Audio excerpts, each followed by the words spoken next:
Hello दोस्तों, welcome back to apex point. दोस्तों, आज के इस वीडियो में हिस्ट्री से related top 50 most important questions को कवर किया गया है, जो कि हर एग्जाम के पॉइंट ऑफ व्यू से मोस्ट इम्पॉर्टेंट रहने वाले हैं। तो दोस्तों, इसी तरह के वीडियो के लिए चैनल को सब्सक्राइब और वीडियो को लाइक और शेयर जरूर कीजिए। तो चलिए दोस्तों, शुरू करते हैं आज का वीडियो सेशन। तो आज का पहला प्रश्न है, लाल किले में मुगल अस्तित्व किसके पतन के साथ समाप्त हुआ? आंसर है option number D, Bahadur Shah Zafar. दोस्तों, लाल किले में मुगल अस्तित्व बहादुर शाह जफर के पतन के साथ समाप्त हो गया। तो यहाँ पर आंसर डी सही होगा, बहादुर शाह जफर। अगला क्वेश्चन है, निम्नलिखित में से कौन सी संधि ने पेशवा बाजीराव द्वितीय के स्वतंत्र अस्तित्व को समाप्त कर दिया? आंसर है ऑप्शन नंबर सी, बेसिन की संधि। दोस्तों, बेसिन की संधि ने पेशवा बाजीराव द्वितीय के स्वतंत्र अस्तित्व को समाप्त कर दिया। और ये संधि कब हुई थी? तो 1802 में बेसिन की संधि हुई थी। अगला क्वेश्चन है, पानीपत में मराठे पराजित हुए क्यों?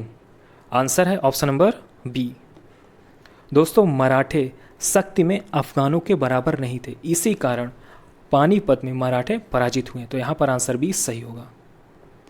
अगला क्वेश्चन है, रणजीत सिंह की राजनीतिक राजधानी लाहौर थी, किस नगर को उसकी धार्मिक राजधानी कहा जाता था?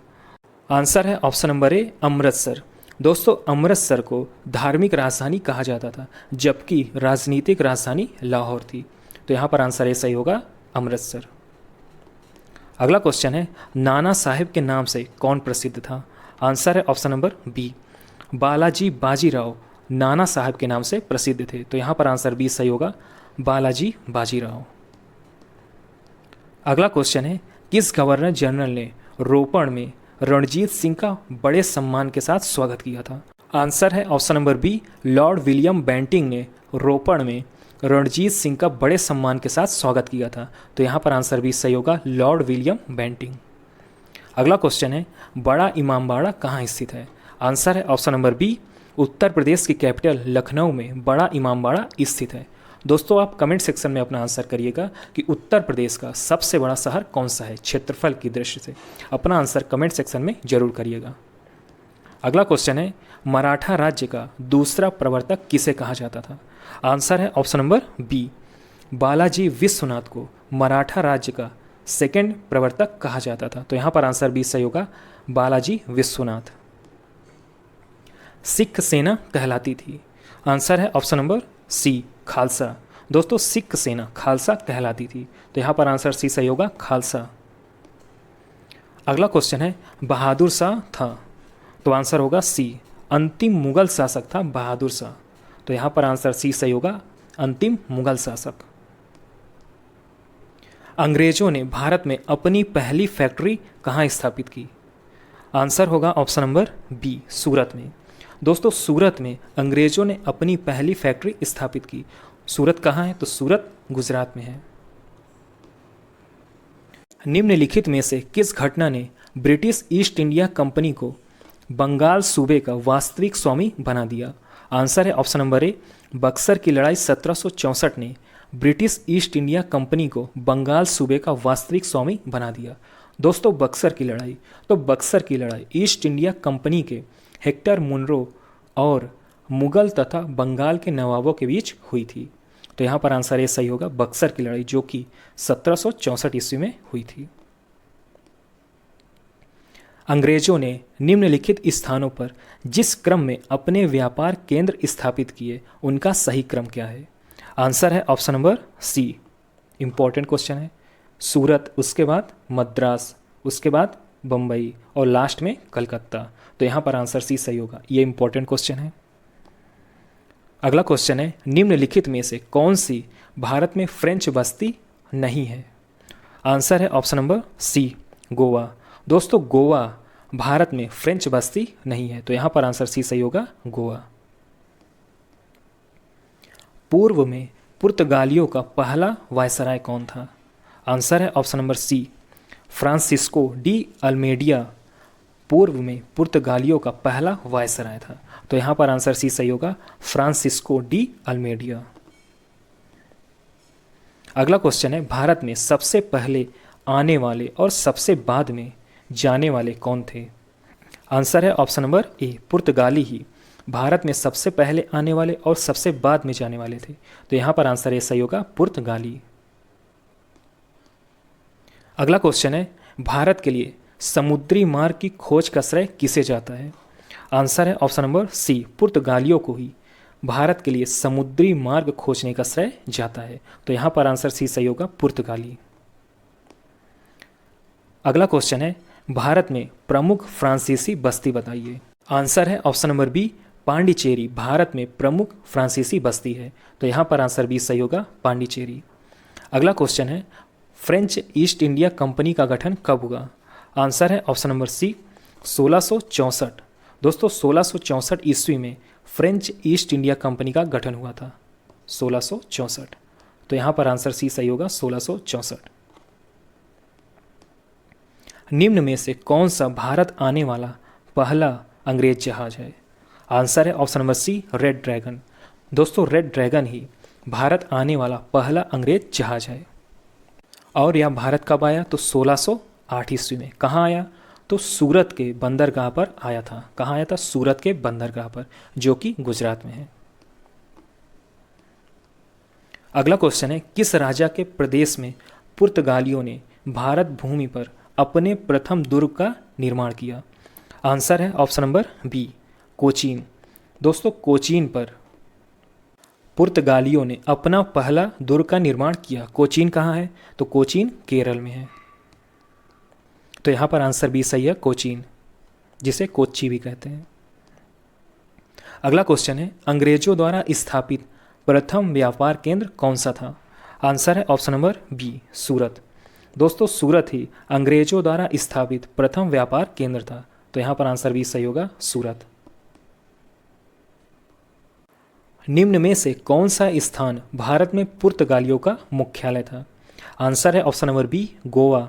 दोस्तों गोवा भारत में पुर्तगालियों का मुख्यालय था। तो यहाँ पर आंसर बी सही होगा, गोवा। अगला क्वेश्चन है, निम्न में से वह पुर्तगाली कौन था जिसने गोवा पर अधिकार किया था? आंसर है option number B, Alfonso de Albuquerque. वह पुर्तगाली था जिसने गोवा पर अधिकार किया था। तो यहाँ पर आंसर बी सही होगा, अल्फोंसो डे अल्बुकर्क।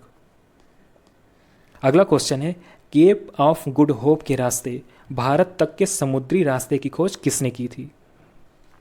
आंसर है option number A, Vasco da Gama. दोस्तों वास्को डिगामा ने he kept of good hope के रास्ते भारत तक समुद्री रास्ते की खोज की थी। तो यहाँ पर आंसर ए सही होगा, वास्को डिगामा। अंग्रेजों द्वारा कलकत्ता में निर्मित दुर्ग का नाम क्या है? आंसर है option number C, Fort William. दोस्तों फोर्ट विलियम अंग्रेजों द्वारा कलकत्ता में निर्मित दुर्ग है। तो यहाँ पर आंसर सी सही होगा, फोर्ट विलियम। अगला क्वेश्चन है, भारत में पुर्तगाली सत्ता की वास्तविक नींव रखने वाले महानतम पुर्तगाली गवर्नर कौन थे? गवर्नर। आंसर है ऑप्शन नंबर बी, अल्बुकर्क। दोस्तों अल्बुकर्क ही भारत में पुर्तगाली सत्ता की वास्तविक नींव रखने वाले महानतम पुर्तगाली थे। तो यहाँ पर आंसर बी सही होगा, अल्बुकर्क। अगला क्वेश्चन है, इसके साथ भारत में ब्रिटिश को फ्रांसीसी चुनौतियों का अंत हुआ। आंसर है ऑप्शन नंबर सी, वांडीवास का युद्ध। दोस्तों वांडीवास के युद्ध के साथ ही भारत में ब्रिटिशों को फ्रांसीसी चुनौतियों से छुटकारा मिला। तो यहाँ पर आंसर सी सही होगा, वांडीवास का युद्ध। और वांडीवास का युद्ध कब हुआ था? तो 1760 ईस्वी में हुआ था। कब हुआ था? 1760 ईस्वी में। और वांडीवास तो ये कहाँ है? तो ये वर्तमान में तमिलनाडु राज्य में है। निम्न में से कौन से शहरों तथा उनके साथ प्रतिष्ठानों से संबंधित व्यक्तियों के गलत जोड़े बनाए गए हैं? आंसर है ऑप्शन नंबर डी, अर्थात कलकत्ता का रॉबर्ट क्लाइव से गलत मिलान है। अर्थात ये तीनों ही सही हैं। पांडिचेरी से फ्रांसिस मार्टिन संबंधित है, अहमदाबाद से अहमद शाह प्रथम संबंधित है और मद्रास से फ्रांसिस डे संबंधित है। तो यहाँ पर आंसर डी सही होगा, कलकत्ता से रॉबर्ट क्लाइव का गलत मिलान है। अगला क्वेश्चन है, अंग्रेज शासक चार्ल्स द्वितीय को किसकी राजकुमारी से विवाह करने के लिए बम्बई दहेज में दिया गया था? आंसर है ऑप्शन नंबर बी, पुर्तगाल। दोस्तों अंग्रेज शासक चार्ल्स द्वितीय को पुर्तगाल की राजकुमारी के साथ विवाह करने के लिए बम्बई दहेज में दिया गया था। तो यहाँ पर आंसर बी सही होगा, पुर्तगाल। अगला क्वेश्चन है, पुर्तगाली यात्री वास्को डिगामा का कालीकट आने पर भव्य स्वागत करने वाले भारतीय राजा का नाम बताइए। आंसर है ऑप्शन नंबर सी, जमोरिन। दोस्तों जमोरिन ही वह भारतीय राजा हैं जिन्होंने पुर्तगाली यात्री वास्को डिगामा का कालीकट आने पर भव्य स्वागत किया था। तो यहाँ पर आंसर सी सही होगा, जमोरिन। अगला क्वेश्चन है, भारत में डच का सबसे प्रारंभिक उपनिवेश कहाँ था? आंसर है ऑप्शन नंबर बी, पुलिकट। दोस्तों पुलिकट में भारत में डच का सबसे प्रारंभिक उपनिवेश था। और पुलिकट कहाँ है? तो यह तमिलनाडु राज्य में है। अगला क्वेश्चन है, पांडिचेरी का वह फ्रांसीसी राजा कौन था जिसने फ्रेंच कंपनी को एक शक्तिशाली कंपनी बनाने का प्रयास किया था? आंसर है option number D, Joseph Francois Dupleix वह फ्रांसीसी राज्यपाल था जिसने फ्रेंच कंपनी को एक शक्तिशाली कंपनी बनाने का प्रयास किया था। तो यहाँ पर आंसर डी सही होगा, जोसेफ फ्रांसवा डुप्ले। अगला क्वेश्चन है, भारत के लिए समुद्री मार्ग की खोज करने वाला प्रथम देश कौन सा था? आंसर है ऑप्शन नंबर ए, पुर्तगाल। दोस्तों पुर्तगाल ही भारत के लिए समुद्री मार्ग खोज करने वाला प्रथम देश था। तो यहाँ पर आंसर ए सही होगा, पुर्तगाल। अगला क्वेश्चन है, कौन से पुर्तगाली नेता ने ब्लू वाटर पॉलिसी शुरू की थी? आंसर है option number A, Francisco de Almora ने ब्लू वाटर नामक पॉलिसी शुरू की थी। इंपॉर्टेंट क्वेश्चन है दोस्तों। इस नीति के तहत ये पुर्तगाल को समुद्री क्षेत्र में ताकतवर देश के रूप में स्थापित करना चाहते थे। तो ये है ब्लू वाटर पॉलिसी। तो यहाँ पर आंसर ये सही है, फ्रांसिस्को डी अल्मोडा। अगला क्वेश्चन है, जिस समय 1761 में पानीपत की तीसरी लड़ाई में अहमद शाह अब्दाली ने मराठों को हराया, उस समय दिल्ली का शासक कौन था? आंसर है option number D, Shah Alam द्वितीय उस समय दिल्ली का शासक था जब 1761 में पानीपत की तीसरी लड़ाई में शाह आलम अब्दाली ने मराठा को हराया था। तो यहाँ पर आंसर डी सही होगा, शाह आलम द्वितीय। अगला क्वेश्चन है, किस संधि के तहत ब्रिटिश कंपनी को मुगल शासक शाह आलम द्वितीय से बंगाल, बिहार और उड़ीसा की दीवानी का अधिकार प्राप्त हुआ था? आंसर है ऑप्शन नंबर डी, इलाहाबाद की संधि। दोस्तों इलाहाबाद की संधि के तहत ही ब्रिटिश कंपनी को मुगल शासक शाह आलम द्वितीय से बंगाल, बिहार और उड़ीसा की दीवानी का अधिकार प्राप्त हुआ। दोस्तों इलाहाबाद की संधि कब हुई थी? तो 1765 ईस्वी में इलाहाबाद की संधि हुई थी। दोस्तों दीवानी क्या है? तो दीवानी मामला वह है जिसमें संपत्ति संबंधी या पद संबंधी अधिकार विवादित हो, उसी को दीवानी कहा जाता है। अगला क्वेश्चन है, मुर्शिद कुली खान, अली वर्दी खान और सिराजुद्दौला कहाँ के नवाब थे?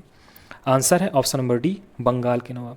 दोस्तों ये तीनों ही बंगाल के नवाब थे। तो यहाँ पर आंसर डी सही होगा, बंगाल। अगला क्वेश्चन है, वास्को डिगामा 1498 में भारत में कहाँ आया था? आंसर है ऑप्शन नंबर सी, कालीकट।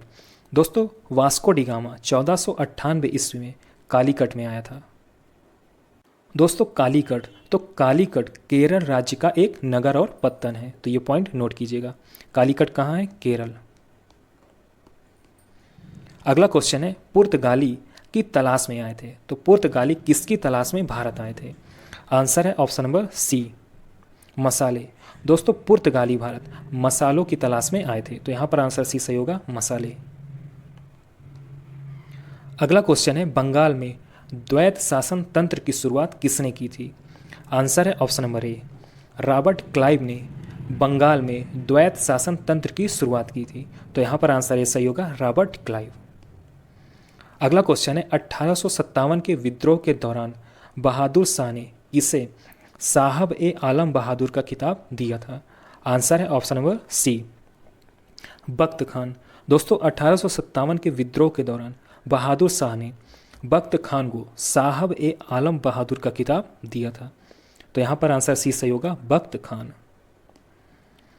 अगला क्वेश्चन है, ब्रिटिश सरकार ने भारत पर सीधे शासन करना कब आरंभ किया था? आंसर है ऑप्शन नंबर ए, प्लासी के युद्ध के बाद। दोस्तों प्लासी के युद्ध के बाद से ही ब्रिटिश सरकार ने भारत पर सीधे रूप से शासन करना आरंभ किया था। तो यहाँ पर आंसर ए सही होगा, प्लासी के युद्ध के बाद। गुजरात का शासक बहादुर शाह किसके साथ संघर्ष करते हुए मारा गया? आंसर है ऑप्शन नंबर सी, पुर्तगाली। दोस्तों गुजरात का शासक बहादुर शाह पुर्तगालियों के साथ संघर्ष करते हुए मारा गया। तो यहाँ पर आंसर सी सही होगा, पुर्तगाली। अगला क्वेश्चन है, भारत में आंग्ल फ्रेंच शत्रुता में निम्नलिखित में से कौन सी लड़ाई निर्णायक सिद्ध हुई? आंसर है ऑप्शन नंबर ए, वांडीवास की लड़ाई आंग्ल फ्रेंच शत्रुता में निर्णायक सिद्ध हुई। और वांडीवास की लड़ाई कब हुई? 1760 ईस्वी में। अगला क्वेश्चन है, राज्य हड़प नीति सबसे पहले किस भारतीय रियासत पर लागू की गई? आंसर है ऑप्शन नंबर ए, सतारा। दोस्तों सतारा में राज्य हड़प नीति सबसे पहले लागू की गई, तो यहां पर आंसर ए सही होगा, सतारा। अगला क्वेश्चन है, निम्नलिखित संधियों को काल क्रमानुसार रखिए। इंपॉर्टेंट क्वेश्चन है, तो इसका आंसर होगा ऑप्शन नंबर सी। अर्थात पहले सालाबाई की संधि हुई, उसके बाद श्रीरंगापट्टम की संधि हुई, उसके बाद बेसिन की और लास्ट में अमृतसर की। और ये कब हुई? तो सालाबाई की संधि 1782 में हुई। श्रीरंगापट्टम तो इसकी संधि हुई 1792 ईस्वी में। बेसिन की संधि तो ये हुई 1802 ईस्वी में। और लास्ट में हुई 1809 में। कब हुई? 1809 में अमृतसर की संधि। इंपॉर्टेंट क्वेश्चन है। अगला क्वेश्चन है, किस गवर्नर जनरल के काल में पंजाब को ब्रिटिश साम्राज्य में मिलाया गया था? आंसर है option number B, Lord Dalhousie के शासन काल में पंजाब को ब्रिटिश साम्राज्य में मिलाया गया था। तो यहाँ पर आंसर बी सही होगा, लॉर्ड डलहौजी। अगला क्वेश्चन है, सिंध को अंग्रेजों ने कब अधिकृत किया? आंसर है ऑप्शन नंबर डी, 1843 में सिंध को अंग्रेजों ने अधिकृत किया था। तो यहाँ पर आंसर डी सही होगा, 1843। अगला क्वेश्चन है और ये लास्ट क्वेश्चन है, किस गवर्नर जनरल का नाम राज्य हड़प नीति अर्थात डॉक्ट्रिन ऑफ लैप्स के साथ जुड़ा हुआ है? आंसर है option number B, Lord Dalhousie का नाम राज्य हड़प नीति अर्थात डॉक्ट्रिन ऑफ लैप्स के साथ जुड़ा हुआ है। तो यहाँ पर आंसर बी सही होगा, लॉर्ड डलहौजी। तो दोस्तों ये था हमारा लास्ट प्रश्न। आपको वीडियो कैसा लगा कमेंट करके जरूर बताइएगा। ओके दोस्तों, गुड लक, मिलते हैं नेक्स्ट वीडियो में।